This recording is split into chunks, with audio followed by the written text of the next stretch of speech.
Hello students, कैसे हैं आप सब लोग। मैं उम्मीद करता हूँ आप अच्छे ही होंगे। लास्ट लेक्चर नंबर 10 में हमने डिस्कस किया था डेंसिटी के बारे में। और आज का जो लेक्चर है हमारा लेक्चर नंबर 11, इसमें हम बात करने वाले हैं स्टाइक्योमेट्री के बारे में। ठीक है। तो मैं उम्मीद करता हूँ आपने लास्ट लेक्चर जो लेक्चर नंबर 10 था उसको अच्छे से आपने रिवाइज किया होगा, अपने अच्छे से उसको पढ़ा होगा। उसमें किसी भी प्रकार की कोई समस्या आपको नहीं होगी।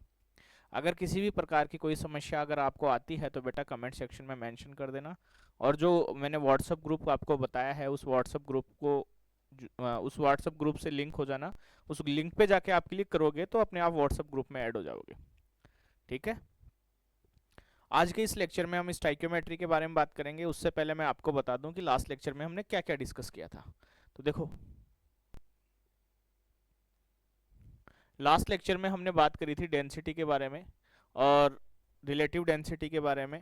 फिर हमने रिलेटिव डेंसिटी सॉलिड और लिक्विड के लिए अलग अलग सॉलिड लिक्विड के लिए अलग डिफाइन किया था और गैस के लिए हमने अलग डिफाइन किया था। सॉलिड और लिक्विड के लिए रिलेटिव डेंसिटी को क्या बोलते हैं, गैस के लिए क्या बोलते हैं, ये सब हमने बात करी थी। फिर हमने आइडियल गैस के लिए डेंसिटी का फॉर्मूला कैलकुलेट किया था और उस फॉर्मूले की हेल्प से हमने वेपर डेंसिटी का फॉर्मूला जनरेट किया था। ठीक है। उसके बाद में हमने कुछ क्वेश्चंस किए थे वेपर डेंसिटी के, मिक्सचर के बेसिस पे, और मिक्सचर की वेपर डेंसिटी क्या होगी, ये सब हमने डिस्कस किया था। आज हम बात करने वाले हैं स्टाइक्योमेट्री की। ठीक है। हाँ, स्टाइक्योमेट्री। तो ध्यान देना बेटा, स्टाइक्योमेट्री क्या होती है। बेसिकली स्टाइक्योमेट्री हमें कोई भी रिएक्शन होती है उस रिएक्शन में रिलेशन के बारे में बताती है। वो रिलेशन मास मास का रिलेशन हो सकता है, वो रिलेशन वॉल्यूम वॉल्यूम का हो सकता है, वो रिलेशन मास और वॉल्यूम दोनों का हो सकता है। ठीक है। इसके बारे में हमें स्टाइक्योमेट्री बताती है।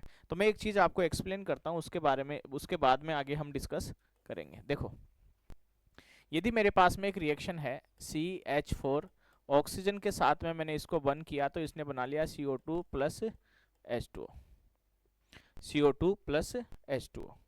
तो ध्यान देना बेटा, अगर इसको मैं बैलेंस करूँ तो कार्बन एक है, कार्बन एक है, हाइड्रोजन चार है और ये हाइड्रोजन चार है। ऑक्सीजन इधर दो और चार छः, इधर तीन, ये लो। ठीक है। सॉरी, हाइड्रोजन चार, ये लो, और ये दो, दो चार, ये लो दो। ठीक है। अब ये क्या बताती है, चलो इसको क्लियर करके अच्छे से एक्सप्लेन कर लेते हैं।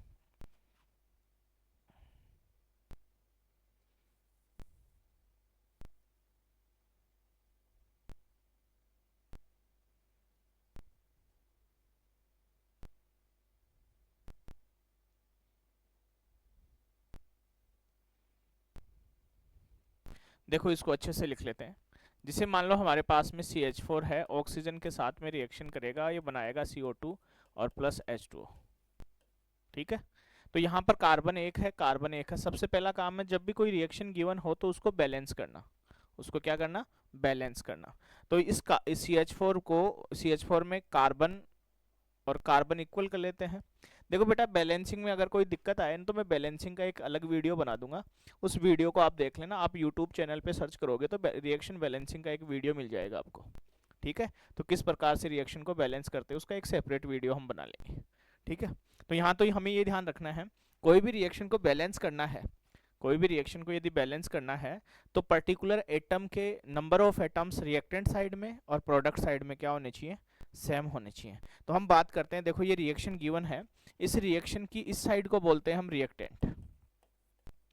क्या बोलते हैं, रिएक्टेंट। और इस साइड को बोलते हैं हम प्रोडक्ट। और ये जो एरो है ये बताता है direction of reaction, direction of reaction, direction of reaction. अब ध्यान देना बेटा, रिएक्शन को बैलेंस करने के लिए particular number of atoms reactant side में और particular number of reactant product side में सेम होने चाहिए। इसका मतलब क्या है, यहाँ कार्बन के जितने एटम इधर हैं कार्बन के उतने ही एटम इधर होने चाहिए। समझ गए बात को। हाइड्रोजन के इतने एटम इधर है जितने एटम उधर होने चाहिए। ऑक्सीजन के जितने एटम इधर है उतने ही एटम उधर होने चाहिए। तो यहाँ देखो, कार्बन हमें एक दिया हुआ है तो कार्बन एक है, तो इसका मतलब कार्बन तो बैलेंस्ड है। ठीक है। आगे बात करें, हाइड्रोजन चार है इधर और इधर हाइड्रोजन दो है, तो इसको मैंने चार बना दिया। इसको क्या बना दिया, चार बना दिया। अब देखो, हाइड्रोजन चार थे, इधर भी हाइड्रोजन चार है। ठीक है बेटा। अब बात करें ऑक्सीजन की, इधर ऑक्सीजन 2 है, इधर ऑक्सीजन 2 तो यहाँ है और 2 यहाँ है, तो टोटल ऑक्सीजन इधर कितना है, 4 है। तो इस ऑक्सीजन को मैं 4 बना देता हूँ। ठीक है, इस प्रकार से दोनों साइड में हम नंबर ऑफ एटम्स को क्या करेंगे, इक्वल करेंगे। जैसे हाइड्रोजन की बात करें तो हाइड्रोजन के इधर एक एटम और हाइड्रोजन के इधर एटम, यानी रिएक्टेंट साइड में और प्रोडक्ट साइड में क्या होने चाहिए, इक्वल होने चाहिए। ऐसे कार्बन के एटम इधर रिएक्टेंट साइड में और कार्बन के एटम प्रोडक्ट साइड में क्या होने चाहिए, इक्वल होने चाहिए। अब देखो जहां पर कोई भी नंबर नहीं है, इसका मतलब है वो है उसके साथ में एक लगा हुआ है, उसके साथ में क्या है, एक लगा हुआ है। और ये जो नंबर आए हैं बेटा किसी हर स्पीसीज के सामने, इनको बोलते हैं स्टाइक्योमेट्रिक कोफिशिएंट। उसके बारे में हम बाद में बात करेंगे, पहले ये देख लेते हैं कि स्टाइक्योमेट्रिक क्या बताती है, कैसे रिलेशन बताती है।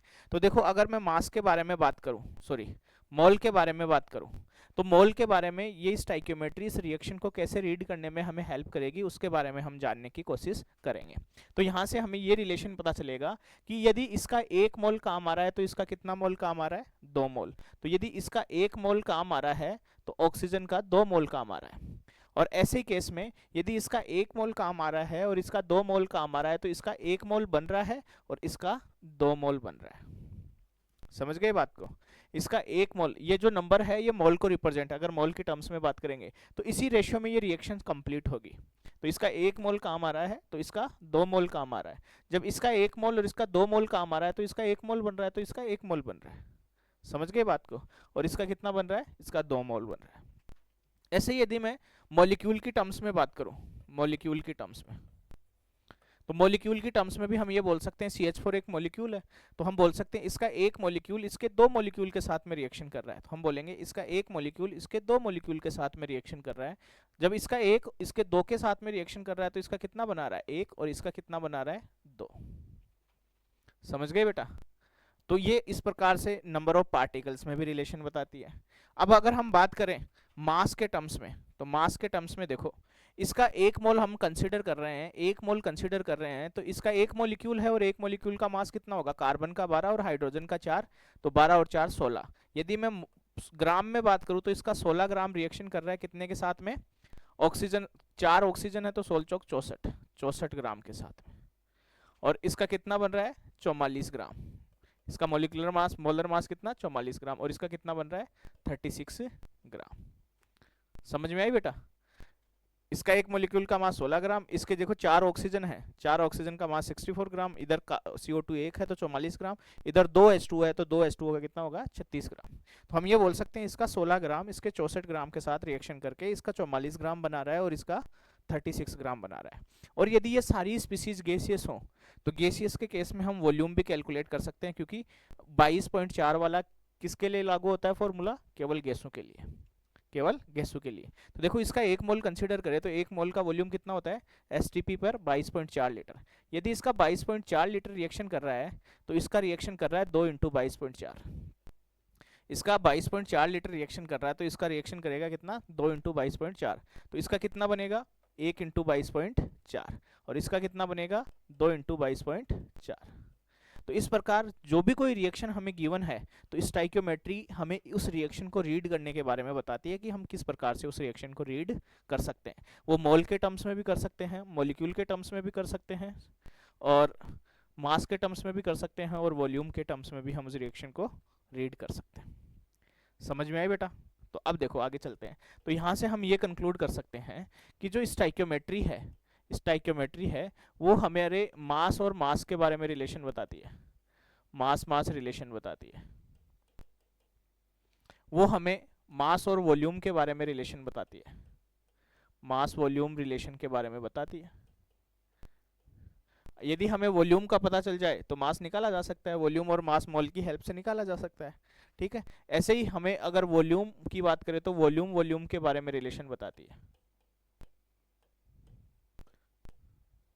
और ऐसे ही हम बात करें नंबर ऑफ पार्टिकल्स के टर्म्स में, तो पार्टिकल के बारे में, नंबर ऑफ पार्टिकल के बारे में भी ये रिलेशन बताती है, क्योंकि अगर वॉल्यूम मास ये सब पता है हमें तो मोल निकाला जा सकता है, और मोल निकाल करके हम नंबर ऑफ पार्टिकल्स भी निकाल सकते हैं। समझ में आई बात। तो कोई भी रिएक्शन है उसको रीड करने के बारे में हमें कौन बताती है, स्टाइक्योमेट्री, और उसको किस तरीके से रीड किया जा सकता है, मोल के टर्म्स में भी किया जा सकता है, मास के टर्म्स में भी किया जा सकता है, वॉल्यूम के टर्म्स में भी किया जा सकता है, और नंबर ऑफ मॉलिक्यूल के टर्म्स में भी किया जा सकता है। ये तीनों हम यूज़ नहीं करेंगे क्योंकि इन तीनों में कैलकुलेशन की वजह से गलतियां होने के चांसेस ज़्यादा होंगे। हम केवल यूज़ करेंगे मोल के टर्म्स में हम रीड करने की कोशिश करेंगे रिएक्शन को, और मोल के टर्म्स में हमारी कैलकुलेशन भी आसान होगी। तो देखो बेटा, मोटी मोटी बात यही है, स्टाइकियोमेट्री हमें रिलेशन के बारे में बताती है, रिएक्शन को रीड कैसे करना है, किस टर्म्स में रीड करना है, इसके बारे में हमें वो बताती है। समझ में आई बात? तो देखो आगे चलें। नेक्स्ट, अब देखो यहाँ एक पॉइंट लिखा हुआ है, in a balanced chemical reaction. In a balanced यानी रिएक्शन कैसी होनी चाहिए? बैलेंस्ड होनी चाहिए। Chemical reaction all components are present in their molar ratio. सभी कंपोनेंट्स या तो अपने मोल्स के रेशियो में प्रेजेंट होंगे या दियर मॉलिक्यूल्स रेशियो या अपने मॉलिक्यूल्स के रेशियो में प्रेजेंट होंगे। तो देखो ये रिएक्शन हमने बैलेंस करी थी, अभी ये रिएक्शन बैलेंस करी थी, तो इस रिएक्शन बैलेंस करने पर इसके मोल्स का रेशियो कितना है? 1:2 रेशियो, 1:2 रेशियो। और यहाँ पर नंबर ऑफ मॉलिक्यूल्स का रेशियो भी सेम ही है, तो मोल और मॉलिक्यूल सेम है, इसलिए या तो कोई भी बैलेंस केमिकल रिएक्शन होगी वो मोल्स के रेशियो में प्रेजेंट होगी या अपने मॉलिक्यूल्स के रेशियो में प्रेजेंट होगी। समझ में आई बात? ऐसे ही रिएक्टेंट, और दूसरी डेफिनेशन हम ये भी बोल सकते हैं, reactant combine in ratio of their moles और मॉलिक्यूल्स। जो भी रिएक्टेंट होंगे वो या तो अपने मोल्स के रेशियो में कंबाइन होंगे या मॉलिक्यूल्स के रेशियो में कंबाइन होंगे, और मोल्स का रेशियो और मॉलिक्यूल्स का रेशियो सेम ही बात है। मोल्स का रेशियो और मॉलिक्यूल्स का रेशियो क्या है? सेम ही बात है। ऐसे ही हम बात करें कोई भी chemical reaction, mass is always same और कांट बी डिस्ट्रॉयड। यानी केमिकल रिएक्शन में मास क्या रहेगा? कंजर्व रहेगा, केमिकल रिएक्शन में ही रहेगा ये, और जितने भी न्यूक्लियर रिएक्शंस हैं उनमें मास कंजर्व्ड नहीं रहता है, यहाँ ध्यान देना। और हम ये बोल सकते कोई भी बैलेंस केमिकल रिएक्शन है तो वो तीन balanced, for balanced chemical reaction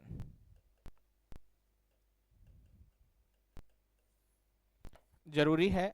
पहली चीज एटम कंजर्वेशन, तीन लॉ को फॉलो करती है कोई भी balance chemical reaction. Atom conservation को, जैसे हमने रिएक्शन को बैलेंस कराने के लिए एटम्स को कंजर्व करवाया था, रिएक्टेंट साइड के जितने भी एटम्स होंगे, यानी पर्टिकुलर एटम जितने भी होंगे रिएक्टेंट साइड में उतने ही प्रोडक्ट साइड में होंगे। दूसरा है मास कंजर्वेशन, मास कंजर्व रहता है। और तीसरा है चार्ज कंजर्वेशन, तीसरा है हमारे पास में चार्ज कंजर्वेशन। एक सेकेंड, तीसरा है हमारे पास में चार्ज कंजर्वेशन।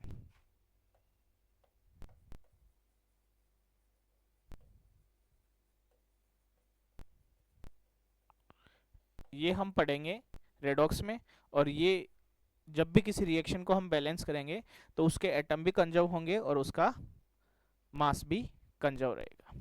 आगे चलते हैं। देखो एक रिएक्शन लिखते हैं हम, रिएक्शन गिवन है हमें, जैसे for example N2 plus H2 और ये बना रहा है NH3, N2 प्लस H2 और ये क्या बना रहा है? NH3 बना रहा है।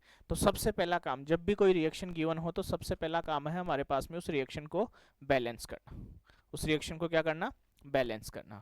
और बैलेंस करने के लिए हम एटम कंजर्वेशन की हेल्प लेंगे, यानी रिएक्टेंट साइड में एक पर्टिकुलर एटम के जितने नंबर होंगे उतने किधर होंगे? प्रोडक्ट साइड में होंगे। तो यहाँ ध्यान देना बेटा, अगर हम N2 की बात करें तो यहाँ नाइट्रोजन कितने हैं? 2 हैं। यहाँ नाइट्रोजन 1 है तो मैं इसको 2 बना देता हूँ। नाइट्रोजन 2, 2 नाइट्रोजन हो गए। हाइड्रोजन यहाँ कितने हैं? 2। यहाँ हाइड्रोजन कितने हैं? 3 दूनी 6, तो इसको मैंने 6 बना दिए। ये लो, ये हमारी रिएक्शन हो गई बैलेंस्ड। अब अगर इनके आगे कुछ नहीं लिखा हुआ इसका मतलब है 1। तो यदि मोल्स की बात करूं मैं तो इसका 1 मोल, इसके 3 मोल के साथ में, और इसका 2 मोल। अगर मैं मॉलिक्यूल्स की बात करूं तो इसका 1 मॉलिक्यूल 3 मॉलिक्यूल के साथ में और इसका 2 बना रहा है। तो इसीलिए तो वो पीछे वाला स्टेटमेंट लिखा हुआ था कि कोई भी बैलेंस केमिकल रिएक्शन है उसमें जितनी भी स्पीसीज है वो या तो मोल्स के रेशियो में प्रेजेंट होगी या मॉलिक्यूल्स के रेशियो में, और जो दोनों सेम ही है, दोनों क्या है? सेम ही है। अब ये जो नंबर हैं 1 2 3 4, इनको बोलते हैं स्टाइकियोमेट्रिक कोफिशिएंट। क्या बोलते हैं? Stoichiometric coefficient. तो ये बोल स्टाइकियोमेट्रिक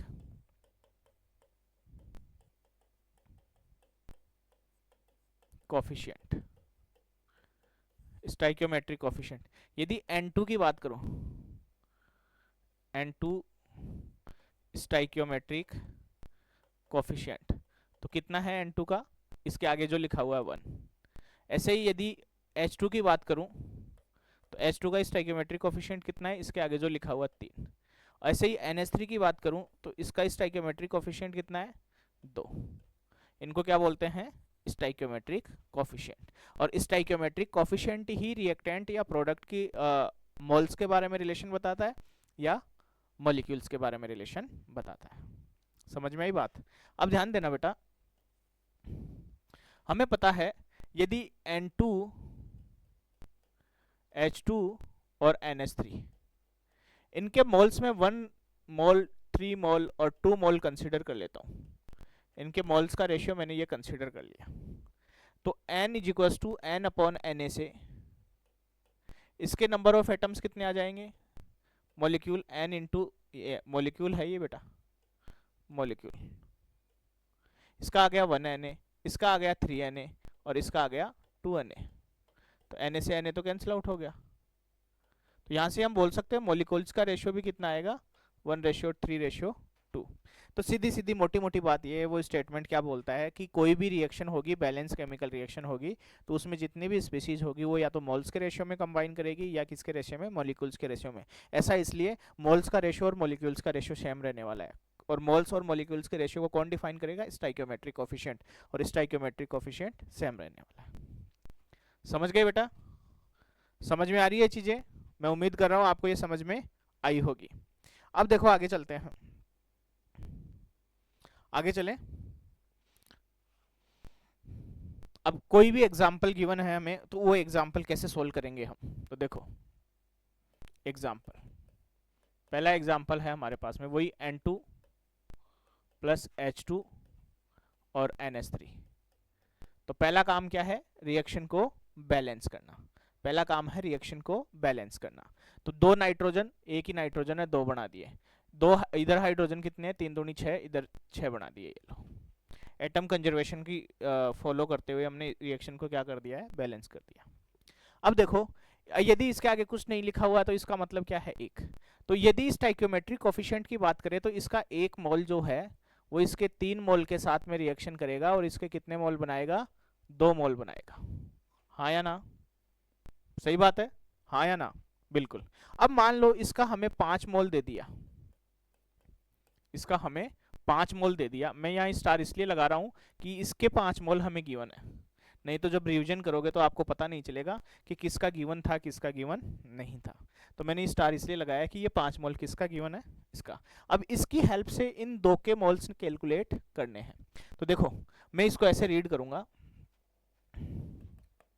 N2 का यदि मेरे पास में 1 मोल है तो H2 का कितना है, 3 मोल।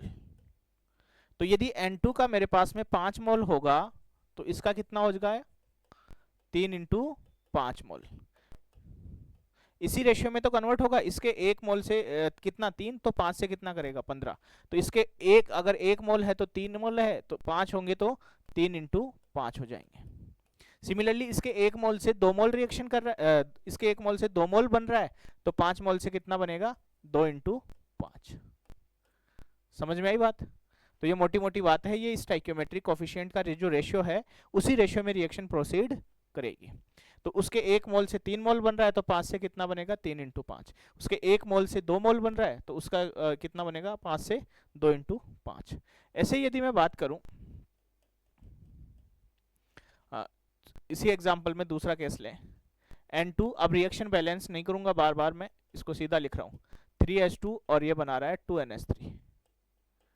ठीक है, इसका 1 मोल यदि हमारे पास में है तो इसका 3 मोल रिएक्शन करेगा और इसके 2 मोल बनाएगा। इसके कितने मोल बनाएगा, 2 मोल बनाएगा। ठीक है, अब देखो पहले वाले केस में हमें इसके मोल गिवन थे, पहले वाले केस में हमें इसके मोल दिए हुए थे। अब मैं मान के चल रहा हूं कि मुझे इसके मोल दिए हुए हैं और इसके कितने मोल दिए हुए हैं, 5 मोल दिए हुए। ठीक है, 5 मोल दिए हुए हैं। अब देखो वही यूनिटरी मेथड हमारा, चूंकि 3 मोल यदि H2 है, 3 मोल इसका रिएक्शन करता है तो इसका कितना रिएक्शन करता है, 1 मोल N2। 1 मोल N2। इसलिए 1 मोल यदि H2 रिएक्शन करेगा, 1 मोल H2 रिएक्शन करेगा तो इसका कितना करेगा, 1/3 मोल N2। और एक्चुअल में H2 का कितना मोल रिएक्शन कर रहा है, 5 मोल। इसलिए 5 मोल अगर रिएक्शन करेगा H2 का, 5 मोल रिएक्शन करेगा तो कितना करेगा, 1/3 इंटू 5 मोल N2। समझ में आई बात।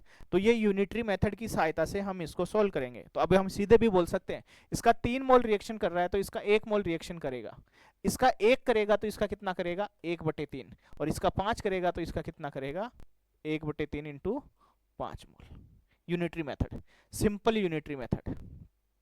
समझ में आई बात। ऐसे यदि यहाँ पर बात करें, अब देखो इसके 3 मोल से कितना मोल बन रहा है, 2 मोल, है ना। तो ये दूसरा लिखे, अगर 3 मोल H2 है तो 2 मोल कौन बन रहा है, NH3। 2 मोल कौन बन रहा है, NH3। ऐसे यदि ये 1 मोल हो गया तो ये कितना बनेगा, 2/3 मोल NH3। और इसीलिए ये अगर 5 मोल हो गए तो ये कितना बनेगा, 2/3 इंटू 5 मोल। हाँ या ना। तो यहां से देखो, इसके 3 मोल से 2 मोल बन रहे तो 2 से बनेंगे 2/3 और 5 से बनेंगे 2/3 इंटू 5 मोल। समझ में आएगी बेटा। मैं उम्मीद कर रहा हूं आपको ये चीजें क्लियर हो रही होंगी। तो इस प्रकार ये स्टाइकियोमेट्री हमें mass mass relation, mole mole relation, volume volume relation, molecule molecule relation के बारे में भी हमें बताती है। समझ में आ रही हैं चीजें, क्लियर होती चल रही हैं चीजें, वेरी गुड। अब आगे चलते हैं, देखो इसका थर्ड केस लेते हैं। थर्ड केस कंसीडर करें, देखो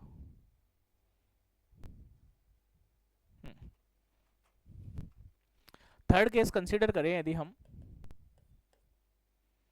वही N2 3H2 और ये बना रहा है 2NH3, N2 3H2 और ये बना रहा है 2NH3।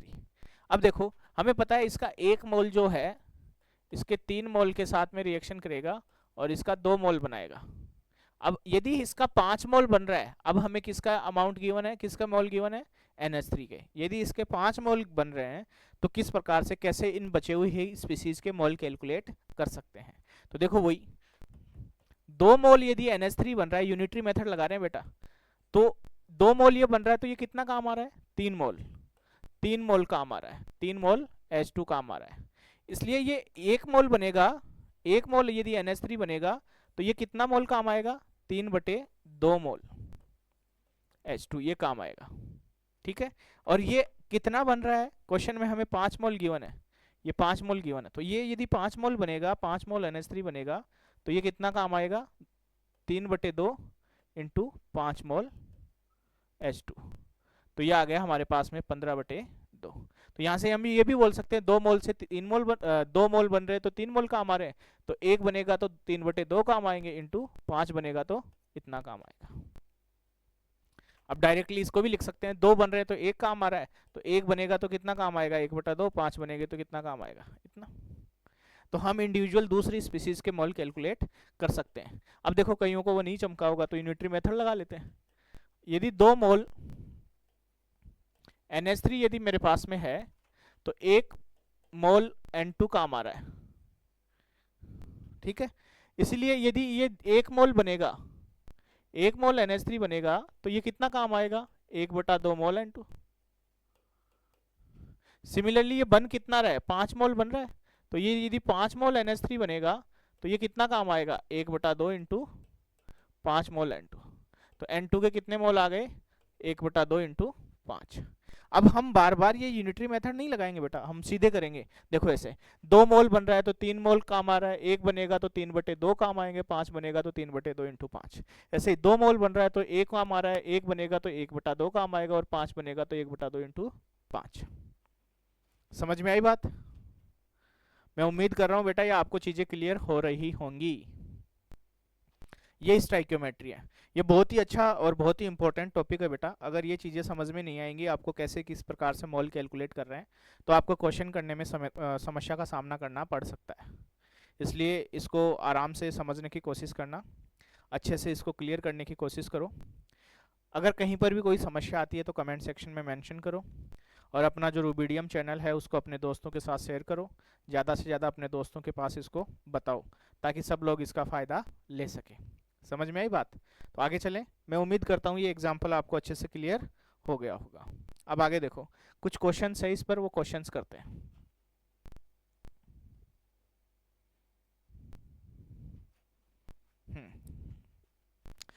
देखो बेटा, यहाँ क्वेश्चन दिया हुआ है। अब एक क्वेश्चन में दिया हुआ है, in a reaction H2 half O2 H2O find mass of O2 required to consume 15 gram H2 gas and also find the mass of H2O produced. तो सबसे पहला काम तो गिवन रिएक्शन को लिखो, और गिवन रिएक्शन को लिखने के बाद में चेक करो वो रिएक्शन बैलेंस है कि नहीं है। अगर वो बैलेंस नहीं है तो पहला काम हमारा यही है, उसको क्या करना है, बैलेंस करना है। यदि वो बैलेंस नहीं है तो पहला काम क्या है, उसको बैलेंस करना। तो यहाँ देखो, बैलेंस चेक करते हैं। 2 हाइड्रोजन है, 2 हाइड्रोजन है, ऑक्सीजन 2 एटम थे, 1/2 कर दिया तो 1 ऑक्सीजन का एटम हो गया, और यहाँ पर भी 1 है। Very good. अब जो जो दिया हुआ है वो लिख लो। हमें ऑक्सीजन का मास बताना है, ऑक्सीजन का मास बताना है कब, जब 15 ग्राम H2 कितना ग्राम, 15 ग्राम कंज्यूम हो जाता है। तो ये लो, ठीक है। अब कुछ भी नहीं लिखा हुआ तो वहां 1 है, तो W ग्राम आ गया। तो सबसे पहले रिएक्शन को बैलेंस करो, जो कुछ भी दिया हुआ है उसको मोल में कन्वर्ट करो। मोल की हेल्प से हम फिर स्टाइकियोमेट्री की हेल्प से दूसरी स्पीसीज के मोल कैलकुलेट कर लेंगे, जैसा अभी हमने लास्ट क्वेश्चंस में लास्ट एग्जांपल्स में सीखा था। जो भी दिया हुआ है उसको मोल में कन्वर्ट करो, और स्टाइकियोमेट्रिक रेशियो के हेल्प से हम उस मोल से बाकी स्पीसीज के मोल कैलकुलेट कर लेंगे। ठीक है। अब देखो 15 ग्राम है, तो मोल निकालेंगे तो वो क्या हो जाएगा, W/M, और वो है 15, और ये इसका मोलर मास कितना है 2, तो वो आ गया 7.5 मोल। इसके मोल आ गए 7.5। अब देखो बेटा, 1 मोल से कितना मोल बन रहा है, आधा। 1 मोल से कितना बन रहा है, आधा। तो 7.5 से कितना बनेगा, 7.5 का आधा। 1 मोल से बन रहा है आधा, तो 7.5 से बनेगा 7.5 का आधा। ऐसे ही देखो यहाँ 1 मोल से कितना मोल बन रहा है, 1, तो 7.5 से बनेंगे 7.5 मोल। बस सिंपल सी बात है। तो दोनों स्पीसीज के मोल आ गए, हाँ या ना, दोनों स्पीसीज के मोल आ गए। तो हमसे क्या पूछा है, O2 का मास पूछा है और H2O का मास पूछा है। तो मास कैलकुलेट करने के लिए यही फॉर्मूला लगा देंगे मोल का, मोल N = W/M। तो मोल तो आ गए 7.5/2, W हमें निकालना है, और O2 का मोलर मास कितना होता है, 32। तो जब हम इसको सोल्व करेंगे तो W = 16 और 7.5 × 16, तो कितना आ जाएगा, ये 8 तो ये हो गया, और ये हो गया अपने पास में 42, 140 आएगा शायद ये। 7 × 6 = 42, 4 7 4 11 11 112, 120 आ गया बेटा, 120 ग्राम, 120 ग्राम। ऐसे ही यहाँ पर N = W/M से, W = क्या हो जाएगा, N × M। तो W N मोल तो है 7.5, और इसका मोलर मास कितना है, H2O का 18। तो ये कितना हो जाएगा, 18×5 = 9। देखो इसको मल्टीप्लाई करो, 18 8 × 5 = 40, 4 8 7 56 और 4 59, 75, 6 14, हाँ 0 14 को 1 को 12 1 13, 4 35, 13 12 और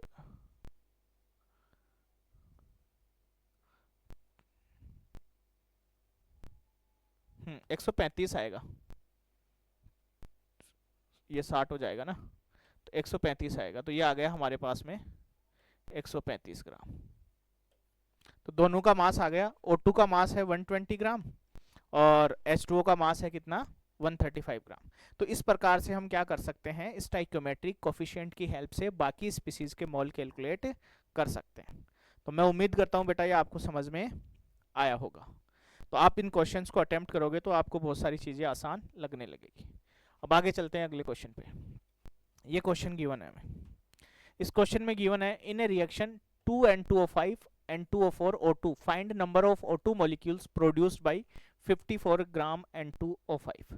तो सबसे पहली चीज तो यह है, जो रिएक्शन गिवन है उस रिएक्शन को लिख लो, फिर जो भी अमाउंट, जो भी वैल्यू गिवन है उससे मोल कैलकुलेट करो, और फिर मोल की सहायता से स्टाइक्योमेट्रिक कोफिशिएंट का हेल्प लेकर के उस रेशियो में कन्वर्ट करो। बाकी स्पीसीज के लिए क्या कैलकुलेट करो, मोल कैलकुलेट करो। तो 2N2O5 ये बना रहा है 2N2O4 प्लस O2। तो सबसे पहले चेक करो रिएक्शन बैलेंस है कि नहीं है। तो नाइट्रोजन 4 है, नाइट्रोजन 4 है, ऑक्सीजन 5 दूनी 10, 4 दूनी 8 और 2 10, रिएक्शन हमारी क्या है, बैलेंस्ड है। अब N2O5 का वेट दिया हुआ है कितना, 54 ग्राम। तो सबसे पहला काम तो मोल निकालो W/m से, तो ये आ गया 54 बटे मोलिकुलर मास इसका, तो 16 पंजे 80, 80 और ये 28, 108। ठीक है, तो ये आ गया अपने पास में 0.5 मोल। कितना आ गया, 0.5 मोल। तो ये 0.5 मोल किसके आए हैं, N2O5 के। अब इस स्टाइक्योमेट्रिक कोफिशिएंट की हेल्प लेंगे और बाकी के मोल कैलकुलेट करेंगे। देखो इसके 2 मोल से कितने मोल बन रहे हैं, 2 मोल, तो 0.5 से कितने बनेंगे, 0.5 मोल। देखो इसके 2 मोल से कितना मोल बन रहा है, 1, 2 मोल से कितना बन रहा है, 1, तो 1 से कितना बनेगा, 1/2, तो 0.5 से कितना बनेगा, ये लो 2 मोल से बन रहा है 1, 1 से बनेगा 1/2, तो 0.5 से बनेगा 1/2 इंटू 0.5। सिंपल हमने यूनिटरी मेथड लगाया है। अब हमसे क्या पूछा है, नंबर ऑफ O2 मॉलिक्यूल। देखो O2 के मोल्स आ गए, O2 के मोल आ गए, तो N = N/Na से नंबर ऑफ मॉलिक्यूल्स कैलकुलेट करो। यदि O2 के मोल हम यूज करेंगे तो नंबर भी किसके आएंगे, O2 के ही आएंगे। तो सिंप्लीफाई कर लो इसको, तो N = N इंटू Na, और ये हो गया हमारे पास में 1/2 इंटू 1/2 और इंटू Na, तो ये आ गया Na/4, Na/4, या इसको हम ऐसे भी लिख सकते हैं 0.25 Na O2 मॉलिक्यूल। तो स्टाइक्योमेट्री बहुत ही प्यारा टॉपिक है बेटा, बहुत ही आसान है अगर आपको समझ में आती है। अगर ये समझ में नहीं आएंगी तो बहुत सारे क्वेश्चन क्या, क्वेश्चन अटेम्प्ट ही नहीं कर पाओगे, डर लगने लग जाएगा बेटा आपको। इसलिए जरूरी है कि इस स्टाइक्योमेट्री को आप समझने की कोशिश करो, और जो भी क्वेश्चंस हम कर रहे हैं इन क्वेश्चंस को आप फिर से रिपीट करना। रफ कॉपी में जब तक आप पेन नहीं चलाओगे तब तक आपकी चीजें क्लियर नहीं होंगी, ये ध्यान रखना बेटा। आपको खुद को प्रैक्टिस करनी ही पड़ेगी। ये तो मैं तो सिर्फ एक माध्यम हूं जो आपको समझा सकता हूं, ठीक है। तो ये क्वेश्चन आपको समझ में आया होगा। आगे चले, नेक्स्ट क्वेश्चन दिया हुआ है हमें, find volume of CO2 gas, find volume of CO2 gas obtained at STP by decomposition of 200 gram CaCO3। CaCO3 का डिकम्पोजिशन हो रहा है, तो सबसे पहला काम तो रिएक्शन गिवन है तो उसको बैलेंस करना, और रिएक्शन गिवन नहीं है तो रिएक्शन को लिखना, और रिएक्शन लिखने के बाद में उसको बैलेंसिंग चेक करना। बैलेंसिंग चेक करने के बाद में जो कुछ भी वैल्यू दी हुई है उसकी हेल्प से मोल निकालना, और फिर स्टाइक्योमेट्रिक कोफिशिएंट की हेल्प से, उस मोल की हेल्प से बाकी स्पीसीज के मोल कैलकुलेट करना। और मोल कैलकुलेट जब हो जाए तो मोल से हम वॉल्यूम भी निकाल सकते हैं, मास भी निकाल सकते हैं, और नंबर ऑफ पार्टिकल्स भी निकाल सकते हैं। फिर हमारे पास में सारे ऑप्शंस ओपन है, हम किसी से भी मोल मास ये कैलकुलेट कर सकते हैं। तो देखो डिकम्पोजिशन ऑफ CaCO3, तो ध्यान देना बेटा, इस रिएक्शन को याद कर लेना। CaCO3 को जब हम गर्म करेंगे तो ये बनेगा CaO, ये भी सॉलिड फॉर्म में होता है, ये भी सॉलिड फॉर्म में, और साथ में बनेगा CO2 गैसियस फॉर्म में। इस रिएक्शन को याद कर लेना, सबसे ज्यादा क्वेश्चंस में यूज होने वाली रिएक्शन है। अब चेक करो रिएक्शन बैलेंस है कि नहीं है। तो यहाँ ध्यान देना, calcium 1 calcium 1, carbon 1 carbon 1, oxygen 3, तो 1 और 2 3 ऑक्सीजन। तो हमारी रिएक्शन तो बैलेंस है, तो जिसके आगे कुछ नहीं लिखा हुआ वहां 1 लगा दो, ठीक है। अब देखो जो दिया हुआ है CaCO3 का 200 ग्राम दिया हुआ है, W दिया हुआ है हमें 200 ग्राम, तो मोल कितने हो जाएंगे, गिवन मास 200 बटा इसका मोलर मास, और मोलर मास होता है बेटा CaCO3 का 100, कैल्शियम का 40, कार्बन 12 और 48 इसका ऑक्सीजन का, तो 48 और 12 60 और 40, तो ये हो गया 100। CaCO3 का मोलर मास भी याद कर लेना, उसका 100 मोलर मास होता है, बार बार कैलकुलेट करने नहीं बैठना। तो मोल आ गए हमारे पास में 2 मोल। हमें तो CO2 का वॉल्यूम बताना है, तो हमें इससे तो कोई लेना देना ही नहीं है, हम तो सीधे CO2 के मोल की बात करेंगे। तो देखो इसके 1 मोल से कितना मोल बन रहा है CO2, 1 मोल, तो 2 मोल से कितना बनेगा, 2 मोल से 2 मोल बनेगा, 2 मोल CO2। तो STP की बात कर रहे हैं तो mole is equal to V upon 22.4 litre. तो इस फॉर्मूले की हेल्प से हम क्या कर सकते हैं, CO2 का वॉल्यूम निकाल देंगे। तो CO2 का वॉल्यूम कितना हो जाएगा, देखो V is equal to N into 22.4 litre. N कितना है 2 और ये कितना है 22.4 लीटर। तो इसको सोल्व करेंगे तो कितना आ जाएगा 44.8 लीटर, 44.8 लीटर। तो ये जो रिएक्शन है, इस रिएक्शन में जितनी भी CO2 बनेगी उस CO2 का वॉल्यूम कितना होगा 44.8 लीटर। समझ में आया बेटा, चीजें क्लियर हुई? मैं उम्मीद करता हूं आपको ये चीजें समझ में आई होंगी बेटा। फिर भी अगर किसी को कोई समस्या रहती है तो इस वीडियो को बार बार देखें, चीज़ें क्लियर होंगी। फिर भी कोई दिक्कत रहती है तो कमेंट सेक्शन में मेंशन करो। फिर भी कोई दिक्कत रहती है तो हमारा जो व्हाट्सएप ग्रुप मैंने बताया उसमें मेंशन करो, आपकी समस्या का जल्दी से जल्दी समाधान कर दिया जाएगा। ठीक है, अब इस लेक्चर में हमें एक बैलेंस रिएक्शन बैलेंस करने की ज़रूरत पड़ेगी।